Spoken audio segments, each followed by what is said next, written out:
Assalamualaikum warahmatullahi wabarakatuh. Alhamdulillahil awwalu bila ibtida wal akhiru bila intiha. Jami'us sifatil ulia wal izzati wal kibriya. Wassalatu wassalamu ala imami ahli safai wal wafa. Qutbil anbiya wal awliya. Sayyidina wa maulana Muhammadin khairid dawa. Likulli saqamin wada. Rahmatan wa syifa. Fi sirri wal jila. Wa ala alihi wa sahbihi ma damatil ard was sama amma ba'du. Ayuhas sadati sadatina al-a'izza al-fudala. Saya mengucapkan syukur terima kasih kepada Allah Subhanahu wa taala yang masih mendapat panggilan dengan pelantara haflah Maulid Nabi sallallahu alaihi wasallam. Satu kehormatan untuk umatnya mau menghadiri bita'zim kepada Nabi besar Sayyidina Muhammad sallallahu alaihi wasallam. Yang saya hormati para syiban, para sesepuh, bini sepuh, para alim ulama, para kiai, para ajengan, para habaib, bapak-bapak instansi dari instansi pemerintahan sipil, TNI, Polri yang selalu kita banggakan. Dan saya hormati Habibana Alwi bin Husain Al-Attas. Maaf apabila saya tidak bisa menyebutkan satu persatu. Bukan berarti kita menghormati takdim kita.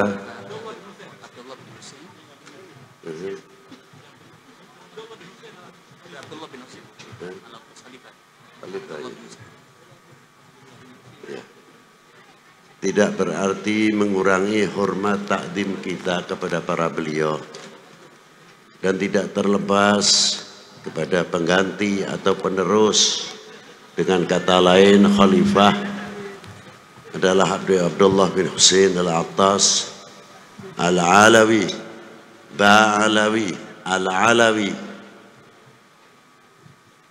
Dan yang saya hormati hadirin wal hadirat rahimakumullah. Majelis ini adalah majelis syukur.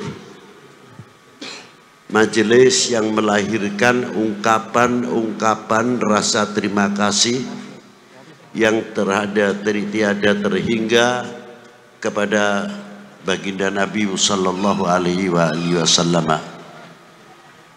Man lam yashkurin nas lam yashkurillah.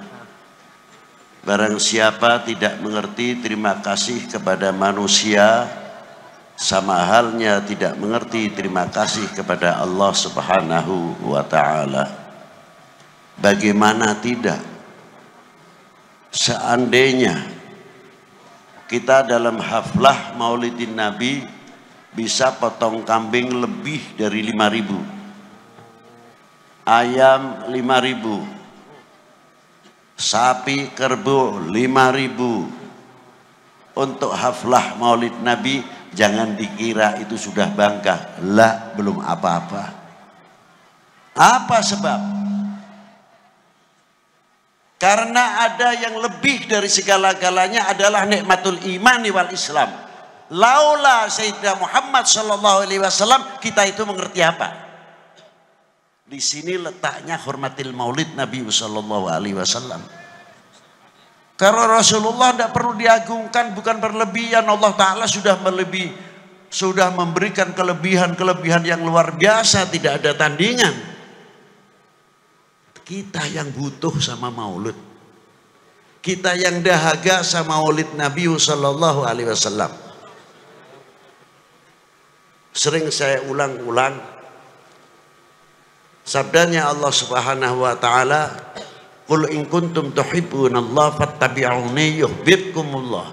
Katakanlah kekasihku, kepada umatmu bila kalian benar cinta kepada aku, yakni Allah Subhanahu wa taala.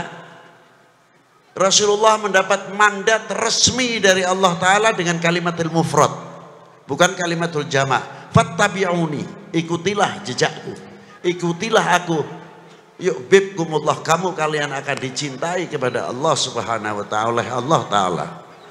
Sahabat bertanya, mata aku mu'minan shadiqan ya Rasulullah, sejauh mana kita dikategorikan orang yang beriman? Dijawab oleh Rasulullah, idza ahbabtallah, selagi kamu mempunyai nuktah yang mencintai kepada Allah Subhanahu wa taala.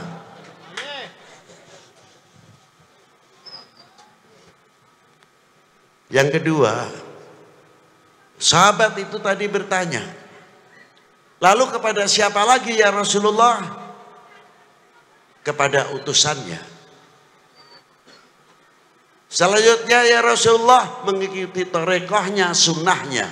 Aneh, kalimat torekoh, sunnah dibelakangkan, yang awal mahabbahnya dahulu. Apa sebab? Kalau orang mahabbah kepada Rasulullah, menjalankan sunnahnya, torekotnya, sunnahnya, tidak membayangkan pahalanya seberapa. Karena apa? Mahabbah itu mahal betul. Tapi kalau tidak ada mahabbah, tanya pahalanya apa saja. Ini perbedaannya orang cinta dan orang yang tidak cinta. Dan orang yang mencintai kepada umat, mencintai kepada ahli bait Nabi, mencintai kepada sahabat, semuanya mencintai kepada para aulia, tidak mungkin apalagi kepada keluarganya membuka aibnya orang yang dicintainya. Karena apa? Mahabbah. Maka dari itu pendidikan akhlakul karimah oleh Allah Subhanahu wa taala untuk umatnya sangat luar biasa. Apa diantaranya? Karena Allah Subhanahu wa taala memanggil para nabinya, para anbiya atau para rasulnya bi asma'ihim, dengan namanya masing-masing. Ya Musa, ya Ibrahim, ya Ismail, wa Ishaq, wa Yaqub, ila akhiril ayat yang disebutkan di dalam Al-Qur'anul Karim. Allah Ta'ala melarang kepada kita, la taj'al du'a rasul bainakum kaddu'a ba'dukum ba'dha. Jangan kamu memanggil kekasihku ini sebagaimana engkau memanggil sesamamu. Anehnya, yang menciptakan memberikan contoh kepada umat ini. Apa panggilan Allah kepada Rasulullah? Tidak ada kalimatun nida, ya Muhammad, ya Ahmad. Tapi yang ada, Yasin, Taha, ya Muzammil, ya Mudaththir, ya ayuhan Nabi, ya ayuhan Rasul. Inilah pendidikan akhlakul karimah langsung minal Maula Jalla wa Ala. Ternyata panggilan itu mengandung satu mahabbah, kedua kali haibah, kewibawaan. Coba kalau umat Sayyidina Muhammad SAW manggil, jangankan lagi kepada Rasulullah terlalu tinggi. Kepada siapa? Badeka ajengan. Ajengan saha, ajengan fulan. Mugi-mugi panjang umurna, panjang siswana. Badai angkat kemarana, ajengan fulan, ajengan fulan. Disebutkan kiainya, ajengannya, bukan namanya belaka. Menambah wibawa yang memanggil. Begitu pula kita seumpamanya kepada ustadz yang mengajarkan anak-anak kita, orang yang tua padahal umurnya jauh lebih daripada ustadznya. Memanggilnya apa? Ya ustadz. Ya ustadz bang. Anaknya akan melihat bapaknya apa? Bapak saya saja umurnya jauh lebih tua, hormatnya kepada saya punya guru luar biasa. Akan dicontoh oleh anak-anaknya. Begitu pula RT, RW apabila lingkupnya menghargai, wibawa pemerintahan setempat dari RT, RW akan terangkat. Karena apa? Rakyatnya, masyarakatnya mengerti, menghormati dengan panggilan sesuai jabatannya masing-masing. Itulah hebatnya. Maka dari itu, apabila umat ini Semua mengagungkan kepada Rasulullah dengan panggilan-panggilan baginda Nabi Rasulullah sallallahu alaihi wasallam, Sayyidina wa Maulana Muhammadin. Haibatul Islam, haibatul umat Islam luar biasa, tidak akan turun. Mengapa kita haibahnya turun? Kita koreksi dan introspeksi kepada diri kita masing-masing, sejauh mana kita mahabbah kepada baginda Nabi sallallahu alaihi wasallam. Hadits ini diteruskan, di tengah-tengahnya ada kalimat wal yatawaffatun nas fil iman ala qadri tafawutihim fi mahabbati. Kadar bobot iman seseorang adalah tergantung kecintaannya kepada aku.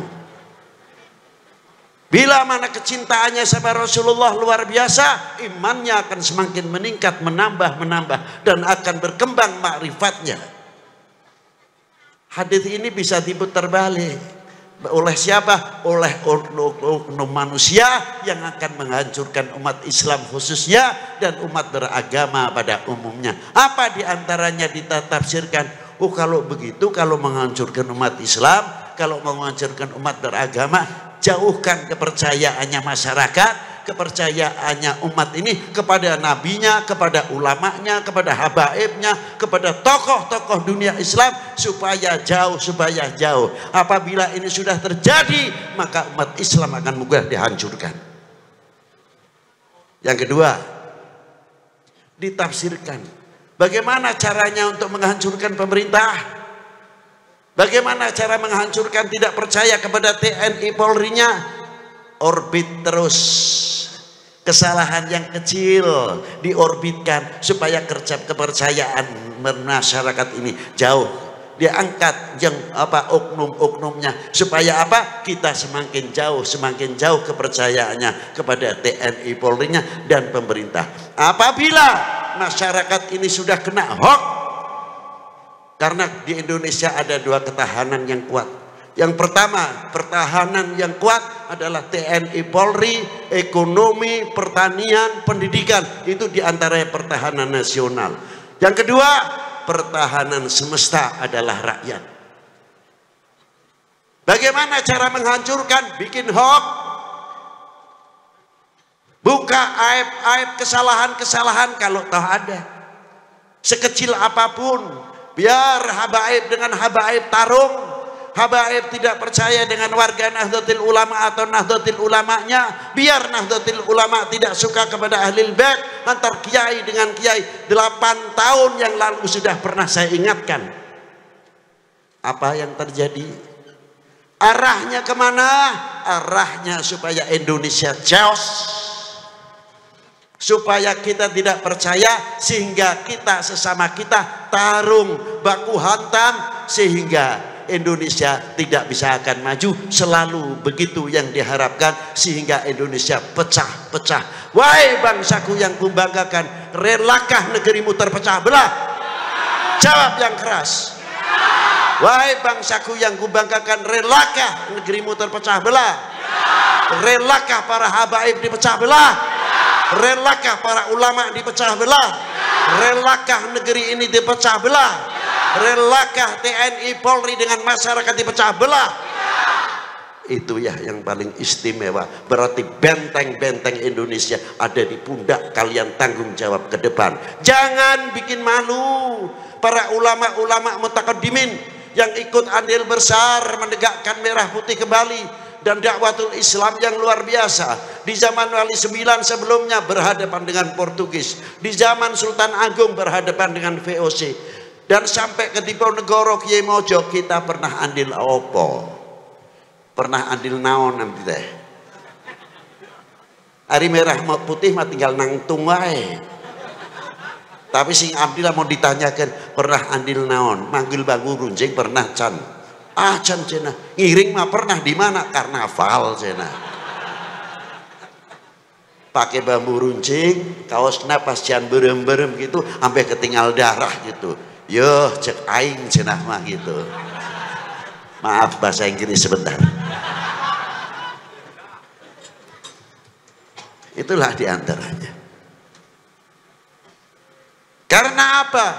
negara kita, bangsa kita, umat Islam khususnya di Indonesia mempunyai amanah yang luar biasa dari Allah Subhanahu wa taala. Apa amanah tersebut? Tanah air ini pemberian Allah untuk bangsa Indonesia. Siapa lagi kalau bukan kita yang menjaga keutuhannya? Betul? Sehelai rumput yang kering, sebutir pasir Indonesia, kehormatan taruhannya. Betul? Assalamualaikum warahmatullahi wabarakatuh.